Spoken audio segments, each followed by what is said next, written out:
You're gonna love this. I want to hear it. I'm objective. You're critical. Anico at the disco. He's positive. Join the Mixtape 615. Today, tomorrow, yesterday, It is the dopest supporter group in all of Nashville. forever.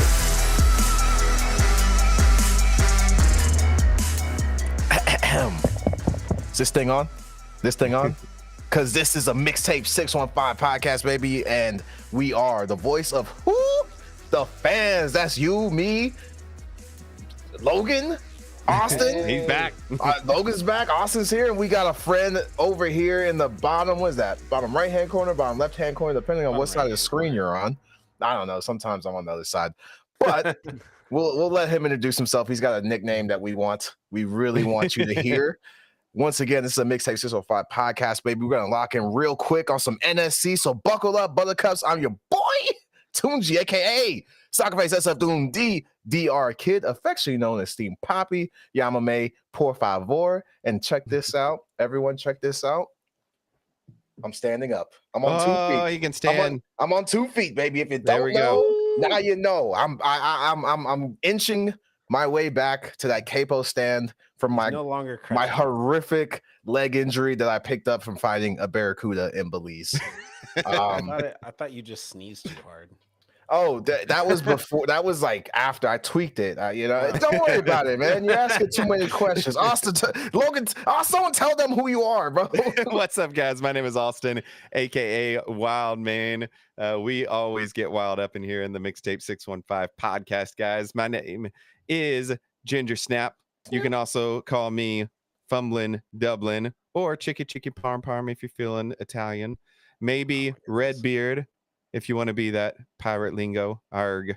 The dopest pirate in all the 7 seas. Logan, tell them who you are. Welcome back. All right, everybody. It is me. It is Logan. I am back. It is Logan, aka Beer Main, aka Manga Main, aka Merch Main. It's the Thunderbird with the Underberg. Woo. And this is the Mixtape 615 podcast brought to you by the Mixtape 615 supporter group, the dopest supporter group in all of Nashville and all of soccer and all the world. In the world. Jump in with us. Just go to mixtape615.com. That's mixtape615.com. And we have a very special guest with us today. It's not sun rising up in LA. It's not Mueller coming over the Caps in Vancouver, but it is none other than the legend himself, Ben Wright. Everybody, Ben Wright. Nice. As of what, like 10 seconds ago? He is now the Wait, typewriter. Wait, hold on. Okay. We dubbed D the Tennessee typewriter. Hey. I will accept it. My lawyer, Davey Shepard, will be on the phone with you to negotiate some rights for that. Okay. All right. There we go. Take that and run with I'll it. accept those. There we go. Davey is not my lawyer, by the way. I don't want to get in Wait. trouble. I was about to sound like I didn't know Davey was doing his thing like that, man. As of a couple months ago, yes. Good for Okay. him, man. Good I'm just for used to him. seeing Good him for on him. like the chats and everything, but good for him, man. Shout out Davey Some of the Shepard. chats are still raging. He's still firing off the absolute worst takes you will ever see. But he's a lawyer now, so I can't go after him too hard. Yeah, he knows his way around, bro. Some lingo. Well, yes, Yeah, we you do gotta be have careful Ben with the Wright definition. on. If you are watching live, jump in the chat, give him a welcome to the pod.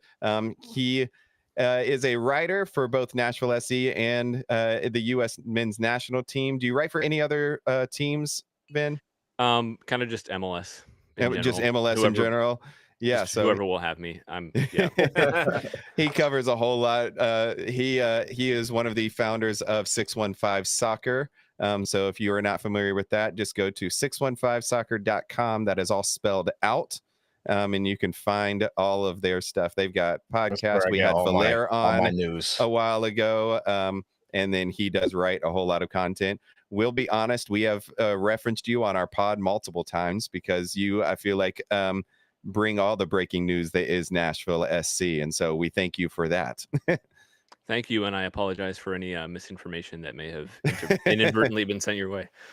Yeah, I've got a few bets that I've lost out on, and you and I need to talk. So Also, I gotta add some disclaimers. Like I'm not financially responsible. You do need that. Let's get Davion. They're not on there this right now, so I don't know. Yeah, Get Davion on. Everyone listening, go and make terrible financial decisions, and then blame it on Ben. That's why you start an LLC. Just to give you guys a little bit of an idea of what's going on in the live chat. If y'all are listening right now, you're already seeing it, but for us here in the booth, not everybody's looking at it, not everybody's watching it. So Bill Rousey saying he's back. Catherine calling out Tunji standing on 2 feet, a miracle. And Anthony, oh yes, Moose from our United team said, "What's up, Logan?" Yeah, what? Oh, very nice. Moose. He's my fave. He's my favorite. He knows he's my boy. So we are excited, but we do have a lot going on in the soccer world. Like I said, Son moving to LAFC, making it not his first choice, but apparently he's jumping ship from Korea and gonna lead the U.S. to a World Cup. Oh goodness! To Thomas Mueller coming in to the Vancouver Whitecaps, so Austin will officially be moving to as Whitecaps fan in the Western Conference. There's a lot of soccer news out there in the world today, but we are going to bring it into Nashville because we just had a match. I know it was in St. Louis, and not a lot of us enjoyed it, but we are going to talk about it. So, Austin, take it away. Yeah, so I was actually there. It was a rough one. Austin's not allowed to travel anymore. Yeah, I apparently bring all the bad luck. So I'm just not gonna travel anymore. Apparently, last time I went to Atlanta, we lost 4-0, and so I'm just not gonna travel to these matches. But outside of the match, it was actually a whole lot of fun. But inside of the match, Nashville did lose 3-1. It was not the best look. There were a couple chances that we had. A goal that was called back that was a little controversial. And then we did have the penalty that we needed a second chance at. So it wasn't the was prettiest. a legal second chance. It was, but it wasn't the prettiest match overall. So Tunji, give me what was your impression on this match? Hany didn't deserve that goal, that penalty. Not the penalty. He didn't deserve to retake it because I'm just not a big fan of the whole stutter step in the way that you stutter step and the big pause and then he messed it up. He messed it up, bro. Like you know what I'm saying? And then and of course you're gonna granted, the pause did get him the second chance because he did, cause the goalie to jump early. Yeah, but he did it. It was just a bad attempt.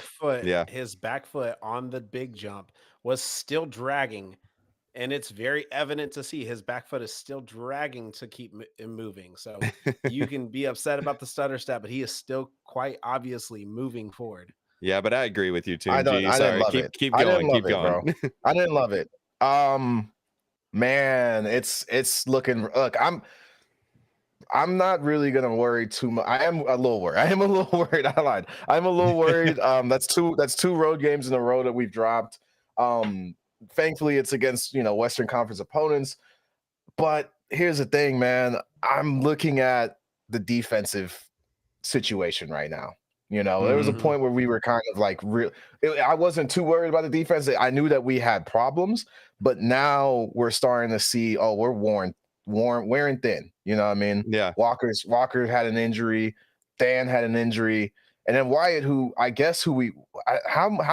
much do you guys think we were going to rely on him? And if we ever got to a situation like that, like, did you think he was going to be a guy that we would have to rely on? Or I mean, not early in the season, but then Taylor Washington goes down. Julian Gaines was out as well, I believe. And so, we got all the way down to Wyatt Mayer, who didn't look great.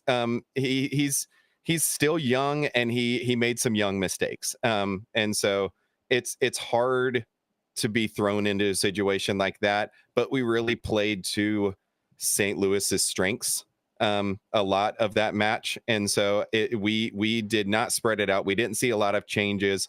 Our strategy didn't really change much coming into the second half, which I thought we would change a little bit more.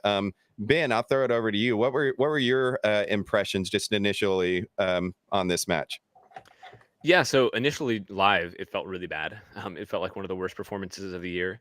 I went back and rewatched it, and I was kind of shocked at how much better it felt on rewatch, kind of already knowing the result. I don't think they played as nearly as badly as it kind of felt initially.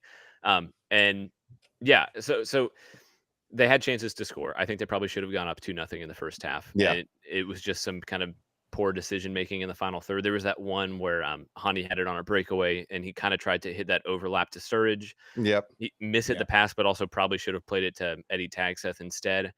That's one where you kind of expect them to score or at least get a decent chance, and that kind of turned into nothing. They had a few other looks like that with a better pass or kind of a better decision in the final third, you would expect them to get something from that.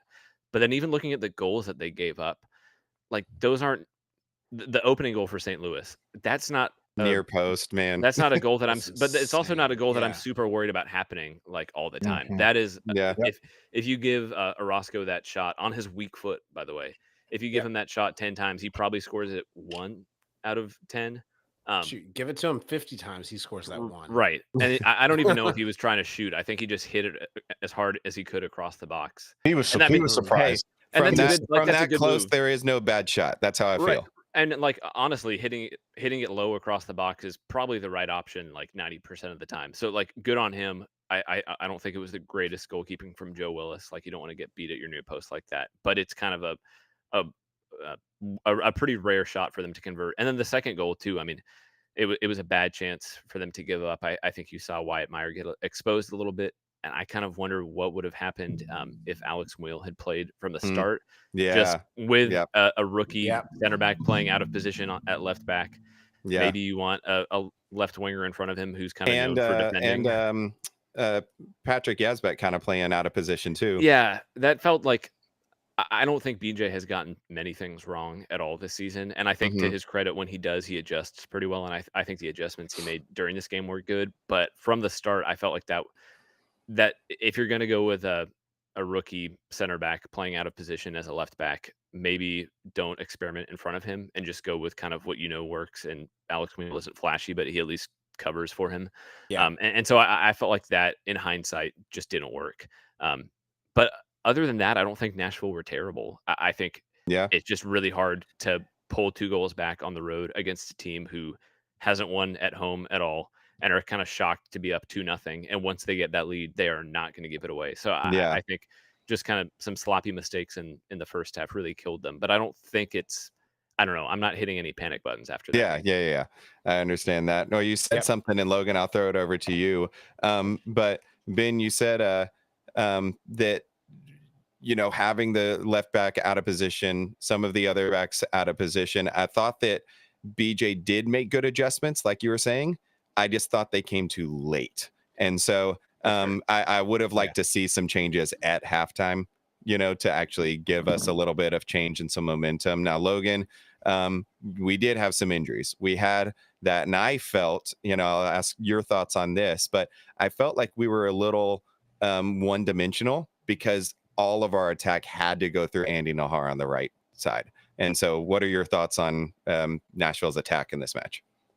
I mean, it did a little bit. The problem is there were a couple of guys in the middle, like Yazbek and Brugman, honestly, who could have played a lot more to the front and could have put it up to the front.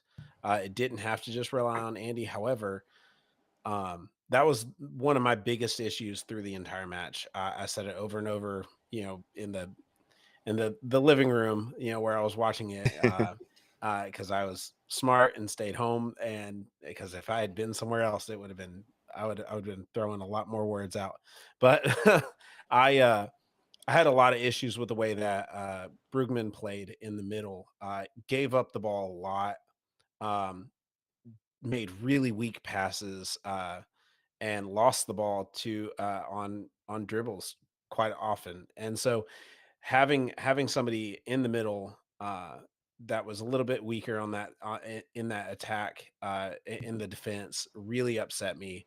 And it did hinder us quite a bit. Now, am I saying that's 100% his fault? No. I've actually been championing him to come in more, and I just need to, see a little bit more of that.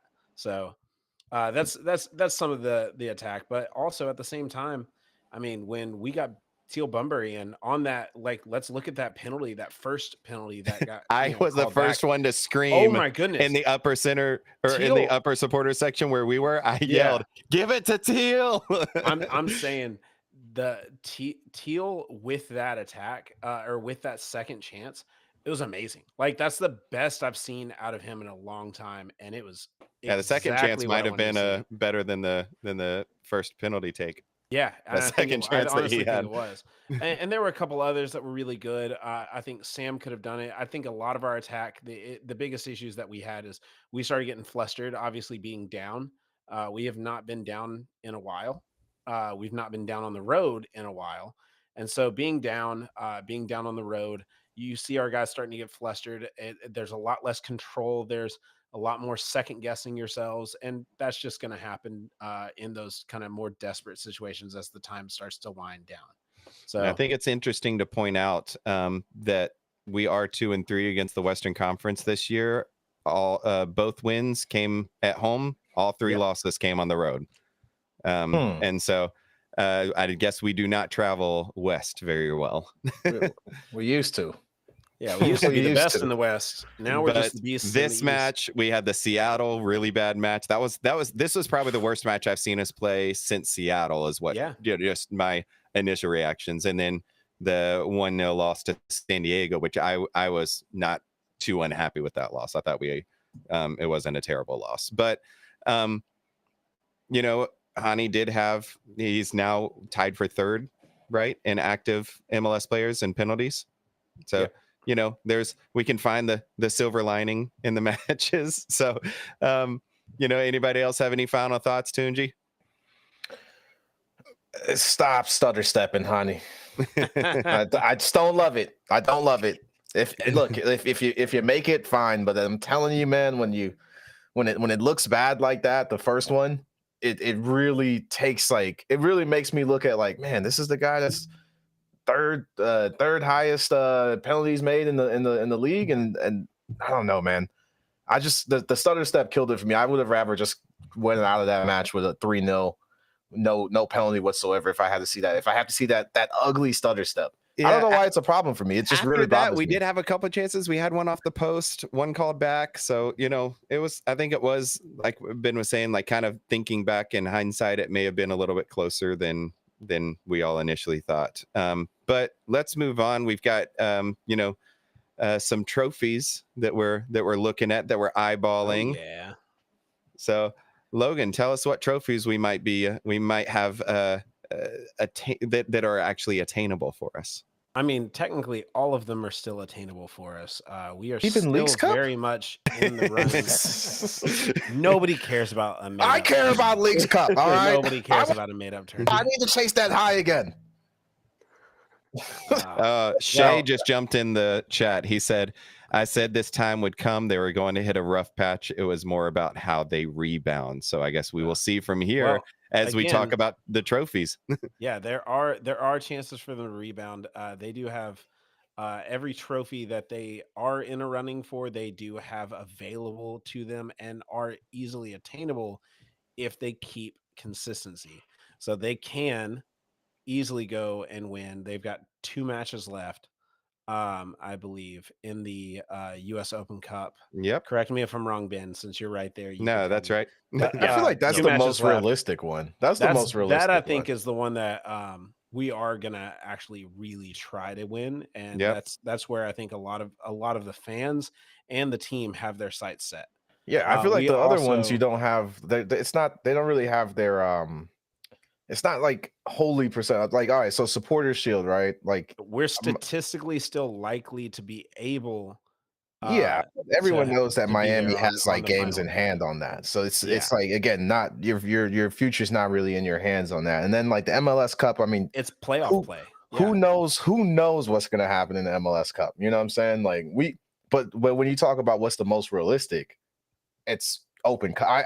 I'm looking at what we have in front of us, and I'm like, please let us play Red Bulls.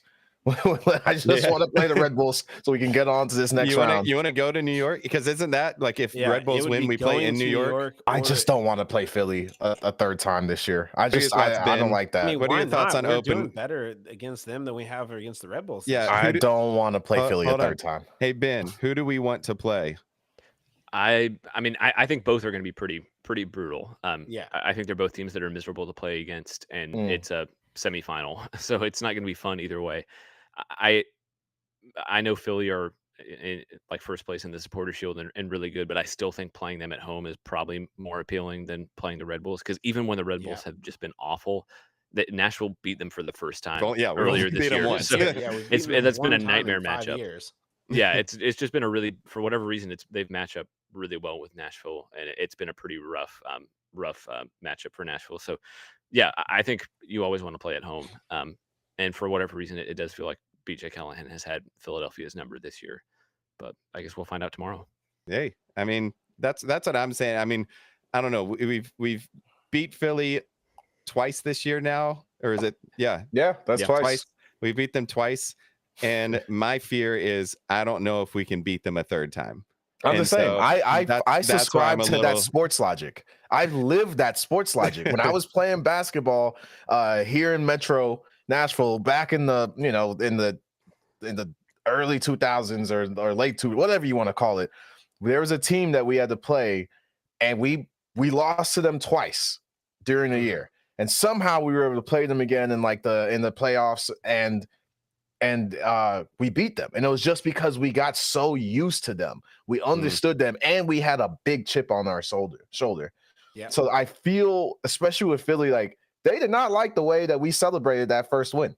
I remember going into like the MLS Discord, and they were like clowning us, saying, "Oh, you guys are acting like you won the MLS Cup." I'm like, yeah, that kind of was a big win for us. It was early in the season. It was a signature win. It was early in the season. We didn't know what was going to happen this season, and we beat the team that is now on top, and then we beat you again. Yeah. So I'm just saying, they threw hot dogs. Whether it's at home or away, I got bad vibes. I got bad vibes about a third Philly game. Yeah, and Philly is, I mean, they are top of the league for a reason. So you know, I think that's, and they typically do pretty well in Open Cup. Yep. I remember because they were the first team that we played in Geodis, and I remember they posted first goal in Geodis Park and made that a whole thing. So I got a chip on my shoulder that's disgusting. when we play. That's disgusting. So, you know, it kind of made me angry. But we've got US Open Cup. What are our thoughts on Supporter Shield, guys? I've already made my thoughts clear, but I'll let someone else take the. You don't want it, right? You don't want it. Do you believe in the curse? Hey, I'm all about vibes today. I'm all about vibes and juju today. And what did we say? The last two teams I think only 5 teams who have won the Supporters Shield have gone on to win the MLS Cup. Exactly. Hey, in the history. Right now, we're playing with numbers, and the numbers have been good to us this year. I just want to keep them good. All right. I mean, they have some pretty brutal matches coming up. They still have to play Orlando twice, and Orlando and Miami, like a beast. You play Miami on decision day. You still have to go to Cincinnati. Yeah, I don't. Right now, they're on pace for 61 points. I think Philadelphia are on pace to win it with 66. So I mean, it's close. I mean, they're only 4 points behind now. There are 9 matches or 8 matches left in the season? 8 matches left. Do you Miami think have a bunch in hand? So yeah, I was gonna say, do you think that it's at this point in the season, it's a win out kind of scenario for Supporter Shield? I don't think it's a win out, because I think the top of the East is so. I mean, this is, I think, the best the Eastern Conference has ever been, and so I think the top teams in the East are going to take a lot of points off each other. So I think there's still some room for error. I mean, even this past weekend, it felt like the loss in St. Louis was kind of it for Nashville with Supporter Shield. And then you look around the league, and Philadelphia dropped points, and Cincinnati dropped points, and Vancouver dropped points, and Miami dropped points. So it's like everybody kind of took a mulligan this week. So yeah, it's still doable, but there's just so much competition, and there are some like just massive matches left between teams kind of fighting for that one trophy. So I don't know. I think it's a stretch, but I mean, who knows? Still, is there a certain position you feel like would work in Nashville's favor to be in when it comes to playoff position? Just top 4. I mean, you want to I mean, host. And I think they're probably set or close. I would be surprised if they finish outside the top 4 right now. Oh man, Okay. can you guys imagine that? Like home advantage in the playoffs for Nashville, dude. Weren't you saying that earlier this year, Logan, when we first started? That I said that would be an attainable goal. Yeah, we were calling you crazy, man. Hey, Holy y'all crap. also called me crazy when I was saying that Sam Surge would be a Golden Boot winner this year. Hey, and yeah, look we at did. where he's Go at. back and We pull all did. these We receipts did, from like bro. Logan's predictions. Ben, you need He to hear called my U.S. predictions. Open Cup a potential. I He said called US Sam Open Cup Surge. was He an called Sam actual Surge win Golden for us. Boot, and he called top 4 playoff position. So I think we just need to go back and we pull all those. we receipts. clipped the heck out of all of those, And and you clowned me for it. I And did. I'm going to tell you. I did right absolutely now, clown you. Look at where we're at. So Ben, if you need your breaking news, I guess go to Logan. So Yeah. Seriously. Ben, give us Drop some cash on that. hot takes, bro. Give us some hot takes on Nashville SC right now. So Hottest take. My biggest hot take is I don't think they're like particularly good yet. I think we all have gotten kind of carried away with the fact that they didn't lose for 15 games and they're kind of relevant again. But like they're 1.5 windows through like what we all talked about as kind of like a multi-window rebuild, and they still have 14 guys who are out of contract this winter. They just made like huge changes last year. yeah, I still think they're probably a year or two away from kind of like being the ideal roster build for how BJ wants to play. And so, yeah, I mean, they're way ahead of schedule, but I still think they're going to get a lot better, or at least I would expect them to get a lot better in the next year or two. And the other hot take is the last 4 teams to win MLS Cup missed the playoffs the year before. So there we go. That's what I'm talking about. That's the hot take we needed. That's what we needed right there. No, I completely agree with you on that. They're actually not as good as their record shows, because and that's how I get through games like St. Louis. I'm just like, when I see a game like St. Louis, I take the cowards argument when I'm like, well, we're still rebuilding. But then we beat, we'll beat like a Philadelphia. Like, yeah, we're the best, Sweet Philadelphia. Hey, the flip side of that too is that even when they're like doing really well, they leave so many chances on the board. And so as good as they've been in front of goal, I think they probably could have scored like an extra 30%. So yeah, well, we've said that several times too. How many goals they've left on the table, especially early in the year. Right. And like, I mean, Hany and Sam when we scored 7, I feel like we could have scored 10 that match. Yeah. I mean, they should have. Yeah. And Hany and Sam have 30 goals between them, and no one else on the team has more than 2 in MLS, which is just wild. And so you most kind of wonder those are defenders too, which is right. also So crazy. Like, I don't expect Tyler Boyd is going to be have a huge impact this year when he with comes just back. 8 games left. But next year, I mean, he's Hany's age. He's still kind of like a pretty consistent scorer. If they get him back mostly healthy, where does he fit in this? What is his role whenever he does come back? I think he probably spots Alex Muyl a little bit. Really? Because he's always kind of played it on the wings. So I feel like he'll probably be the guy who you bring off the bench for the last 20-30 minutes when you need a goal. I would be surprised if he's been out for 13 months at this point. I would be kind of shocked if he's regularly starting games at any point this year. Now we've got our favorite FIFA agent asking questions in the chat. He was asking, do we know how many of those 14 players have option years? Give me 2 seconds. Hey, I mean, and he'll like while him. we're talking that, I also want to pose a question to you, Ben, as well, because we did just have a player go out on loan in Matthew Corcoran. I know that he was just loaned out to Rhode Island FC. However, the transfer window is still not closed. It closes on the 21st, if I'm not mistaken. Do you see Nashville making any more moves before the window closes? Hang on, let me see. I'll answer that first and come back to the option. I don't expect them to make any moves just because they don't have any cap space. I think they had 150K in GAM. Like, you can't even really buy an international slot for that. So yeah, I would be shocked if they make any moves. The only move I've kind of wondered if they make, and I kind of don't think they will at this point, but Johnny Perez is still on loan. That's what I was curious about. They have an option to acquire him permanently, but it's close to like $1 million in allocation money, which they just don't have. But with a new cash transfer rule in MLS, I've kind of wondered if they try to renegotiate or. What about U22 initiative? Well, yeah, because he's going to turn 23 this winter, so Yeah. it feels like one that you could try to like work out something with a Galaxy, do a cash transfer, and sign him to a U22 deal because he can be in that until he hits 25. Yep. So I think they'll probably end up getting him permanently, but I would like to see that this summer. I kind of don't expect it at this point, though. Yeah, because it was up at like in July, right? His loan, and then they extended it. Yeah, I think technically the Galaxy can recall him through the summer window, but they have literally $0 in cap space, so they just can't bring him back. They don't have the roster space for it. So we're both broke boys, is what you're saying. Us and the Galaxy.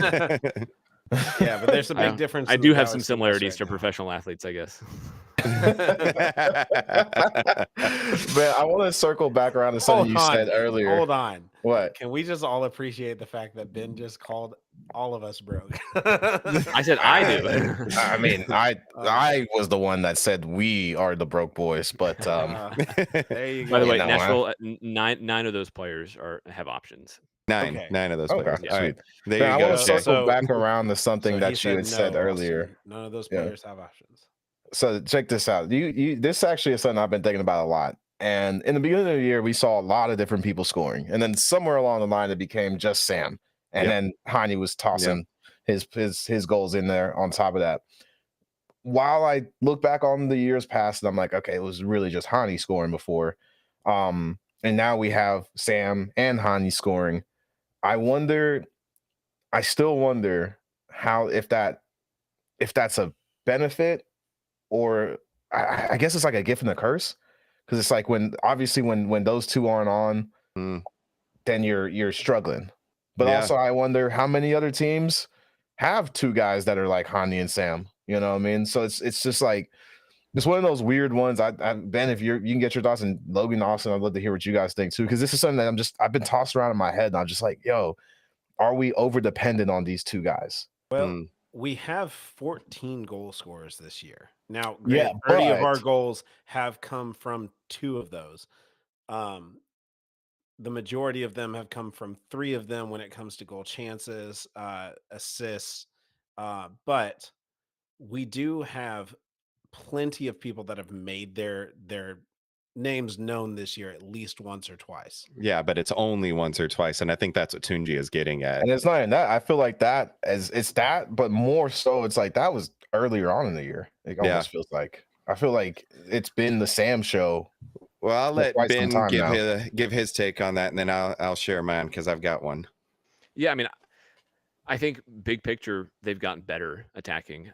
Just look at last year. Sam, I think Sam was really good last year. He had 12 and a kind of zero service in a pretty flat attack. I thought he was good with what he had last year. Hany, I think, had 8 goals total. Yeah, last year. So they've both gotten better, which is huge. I mean, you want your DPs to improve, so that's a win. I think the production that they've got from Dan Lovitz and Andy Najar, not necessarily goal scoring, but they've created like insane amounts, and I think legitimately been two of the best fullbacks in MLS. That's a win. And then I think guys like Johnny Perez, he's gotten better, kind of brought in from the fringes of the Galaxy, and I think now he's showing that he can be like a legit kind of consistent creator in MLS. But then you look around like the rest of the team, Alex Muil has never been a consistent goal scorer. I think he does a lot of stuff that coaches really like, and he's a valuable player to have on the roster, but like you can't consistently be depending on him for goals. Jacob Schaffelberg, same boat. Everybody really likes him for a lot of reasons, but he's never scored more than 3 goals in a league season, and he's 25 at this point. So like those guys at some point they kind of just are what they are. And the only other guy on the roster that you can really point to at the start of a year and say that guy could maybe get double digits is Tyler Boyd, and he's been out for the full year.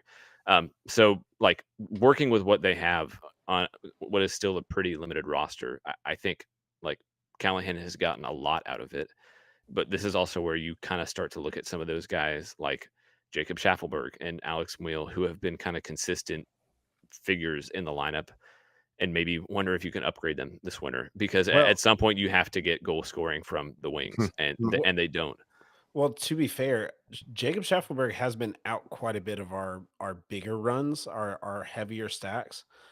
He was on international duty for it felt like half of the Yeah. 15 or the I'm sorry, it felt like 15, the 11 game run in May, as well Yeah. as those 3 games in June. Yeah, I think he still like the Chicago game, the 7-1 Yeah, win. I thought he was the best player on the field yeah. just because of how much space he opened up. And so like he still has value and I think still can do a job in certain scenarios. But like he also just doesn't feel like the best fit for See, how Callahan wants to play. this is I my can hot understand take is I think we should have sold him high from Copa last year. I'm not going to argue with that.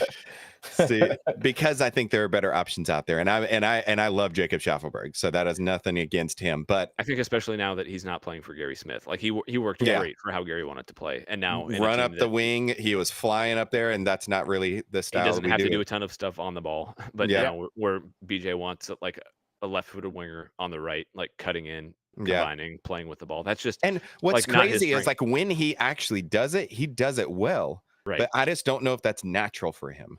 Yeah, He and does so it I for kind of Canada. expect him to kind of at least add another kind of tertiary score, if not Yeah. more in the winter, because they're So- just spots that they can upgrade. Yeah. So to bring that back to Tunji's initial question, talking about Sam Surge and Hany Mukhtar being the main goal scorers, I think that it is scary when you see that, because if you look at this last match, Sam Surge was barely involved. I don't know how many touches he actually had. It wasn't a lot, just from what I mean. I was there live. I didn't go back and look at all of it afterwards. However, it was very noticeable while watching it live that he is not involved in this game, and that was a lot of what St. Louis was doing. We were trying to run back and forth with them, and that can open Sam Surge up, but we were not playing, like there was no opportunity for Andy Najar to send one over the top because we weren't getting the quick counterattack. We weren't, launching it, like we weren't giving them possession. We weren't allowing them to kind of play into our defense because we didn't have a defense, essentially. And so when you see that, because we see what happens when he and Hany connect for goals. Yeah. We've only lost one match, or we haven't lost a match yet, actually, when they've connected for at least one goal. When they don't, though, we see the result that we just had on Saturday. Because right now, and I know we had some injuries. I know Yazbek playing out of position, Muil not playing majority. I mean, our only other option right now is Teal Bunbury, and he's not somebody you go to when you need a striker to get in the box and score. He is great. The way that we've used him, I think I talked about it last week with me and Tunji. The way that we used him or have been using him this year is that hold up play. When we're winning, we put him in, he wins the ball, he takes it to the corner. The possession that he has is perfect for what we've needed. However, when we need a goal, we don't have a striker to go to. Yeah, I have a couple of thoughts on that. First of all, I think that is probably I know I just talked about getting goal scoring options from the wings, but I think that is like, if not 1A, that's like 1B on the list for this winter, is getting some kind of number 9. Do we bring Woobens back with him playing in Tampa as well? He's as been he has? lighting it up. He's also lighting played it up there. But ever since BJ got in, he was playing as a left winger for Nashville and Huntsville. So I don't know if he. Yeah, I'm not sure that he matches up with how Surridge and Bunbury play. I mean, he could prove me wrong, but I would like to see them go out and spend like real money on like a borderline starting quality number 9, because they'll have the budget space to do it this winter. They need to have someone who you can bring on for the last 15 minutes, like Bunbury did, and do a lot of the work that Bunbury did, but actually have some goal threat. Yeah. Because I thought Nashville were better once Surridge came off, which is a wild thing to say. And I think a lot of that is probably game state. But Bunbury just got involved. He played for 15 minutes and had 6 touches, which isn't a lot. Surridge he played 75 minutes and touched the ball 15 times. which is the lowest of anybody on the field. And I think that was the other point I wanted to get to, is just they're super dependent on that right side. A lot of that comes from Andy Najar, but then you'll have Hany always shades to the right. Patrick Yazbek was getting super involved on the right. Johnny Perez, typically when he plays inverted, he and Najar and Mukhtar will kind of interchange a lot. And then they'll do like the short combinations on the right and then look to switch it really quickly to the left to get Surridge involved. But when you're playing a team like St. Louis who can press so well, they would try to do the short combinations and then just lose possession. And so it left Surridge kind of waiting for that pass to come across that usually comes across, and it just was never there. And I think that's the downside of when you're missing Lovitz. You have no option on the left to kind of build those short interchange moments from. Wyatt Meyer was not able to do it. And I think ideally I can kind of see why Callahan wanted to have Johnny Perez over on that left side just to give them something in possession. And it just didn't work. And it meant that Surridge was kind of just on an island the whole night. And so that's the downside of when you're so dependent on the right side and your top goal scorer is on the left side. If it doesn't work, then he's just completely isolated. Yeah, absolutely. All right, final takes. Tunji, Logan, y'all got any? I'm just glad y'all are finally picking up the phone because I called it. This guy. I can't top that. I can't top that. All right, guys. Well, let's wrap another episode of Mixtape 615. Big shout out to Mr. Ben Wright. Thank you so much for joining us this week. It was definitely a pleasure having you. Give us any shout outs. Where can everyone find you? Yeah, check just 615soccer.com. You got to spell it out. It's kind of an SEO nightmare. But 615soccer.com. I always wondered about that. We're working on SEO it. Is probably no, hindsight is 2020, but we're trying to figure that out. You got to spell it out in every article you write. Every time I go on a podcast, 615, spell it all out. Spell it out. But no, check that. And then I'm Ben Wright. Most socials, so I'll post it all there. But thanks for having me on. This was a ton of fun. I'm really glad we can make this work. Awesome. Ben, thank you for coming on, man. Yeah, thank you. But yeah, we're gonna get out of here. Shout out to all of our listeners, all of you guys who have jumped in the chat. I think this is one of our most active chats since we went live. So thank you guys for jumping in. That big shout out to Doug Branson, our producer, keeping us going, and he is our MVP of all of our hearts here at the Mixtape 615. Don't forget, guys, stay connected. Hit us up at mixtape615.com and on all of our socials, Instagram, Facebook, X. You can find us at Mixtape 615. And for all of our video content right here on YouTube, if you're watching live, you know where to find us. It's at Mixtape 615 Pod. If you are on here, make sure to hit that subscribe. That helps us out. Also, you get all the notifications when we do go live like this. So keep it real, guys. Keep it vibing. Until next episode, Mixtape 615 is signing off.